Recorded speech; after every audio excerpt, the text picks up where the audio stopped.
dámy a páni, milí ľudia, ktorí tu dnes prišli nielen stať, ale postaviť sa. 17. november je deň, ktorý nám pripomína, že Slovensko vie povstať, keď mu siahnu na slobodu. Je to deň, kedy tichý národ začal hovoriť nahlas. A dnes je ten deň znovu. Krok za krokom. Odborne, overené praxou. So vzájomným rešpektom. Každý z nás, ale aj každý z vás tam, kde je. Takto postavíme opäť úspešné Slovensko a naplníme odkaz 17. novembra. Pravda a láska zvíťazia.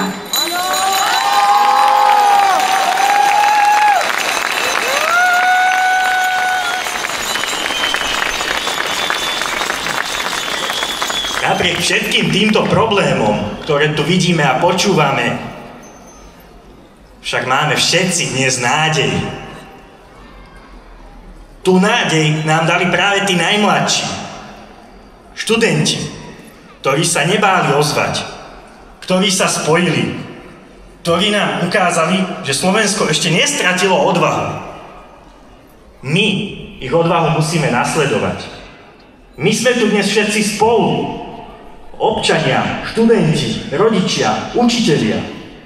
A spolu s nami tu stoja aj predstavitelia demokratického spektra politických strán, tu, ktorí napriek rozdielom stoja bok po boku, keď ide o slobodu a budúcnosť Slovenska.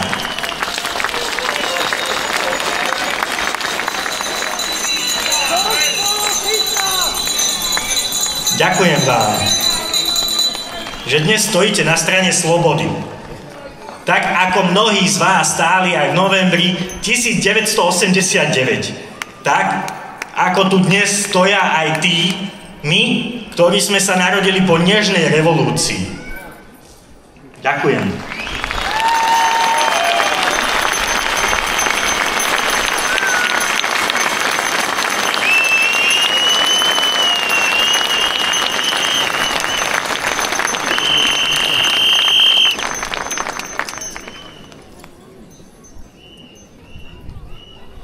Ďakujem pekne Lukášovi za jeho slova. Ja som si pri tom, ako rozprával, spomenul na tie predvolebné slogany, ako nám tí, ktorí teraz vládnu, sľubovali a hovorili, že ľudia potrebujú pokoj, tak to si myslím, že sa im úplne nepodarilo. Ale nič nie je stratené, ako Lukáš hovoril, máme nádej a musíme ju pretaviť do príležitosti a tu potom do reálnych činov. Ďalším rečníkom je primátor mesta Nitra a predseda regionálnej platformy Tým kraj Nitra Marek Hatas.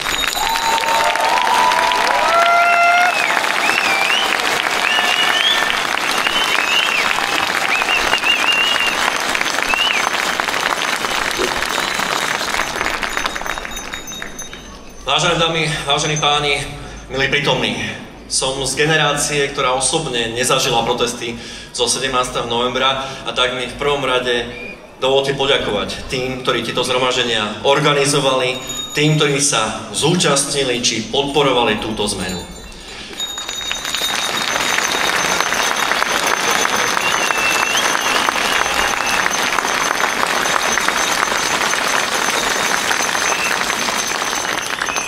Môj otec bol v tom čase u ochranárov a zároveň aj jeden z organizátorov u nás v Nitre a tak dobre viem, aké ťažké a náročné bolo túto zmenu presadiť. Aké náročné bolo výjsť do ulic, keď ste mohli stratiť aj to málo, čo ste mali. Viacerí z vás tu dnes stojíte opäť. Vám patrí jedno obrovské ďakujem, ďakujeme.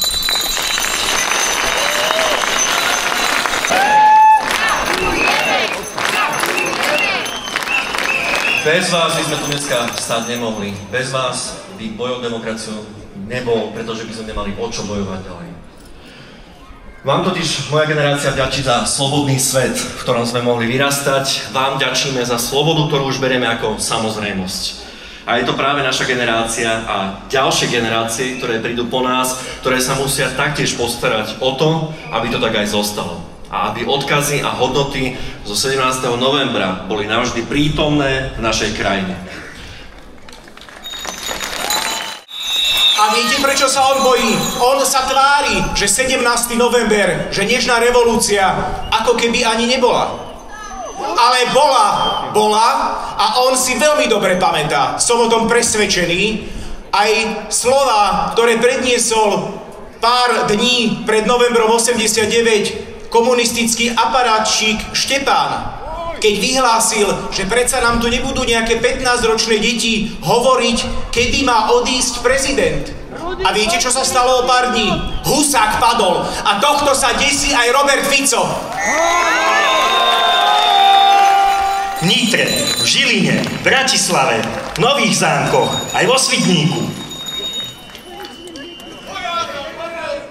Mladí ľudia zobrali kriedu a povedali: nebojíme sa, sloboda patrí aj nám.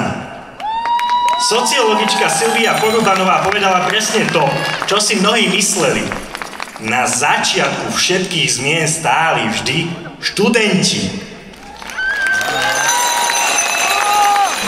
Tatrou sa blízka Romy divo bijú. Na Tatrou sa blízka Romy divo bijú. Zastavme ich, bratia, veď sa oni stratia, Slováci ožijú. Zastavme ich, bratia, veď sa oni stratia, Slováci ožijú. To Slovensko naše posiaľ tvrdo spá.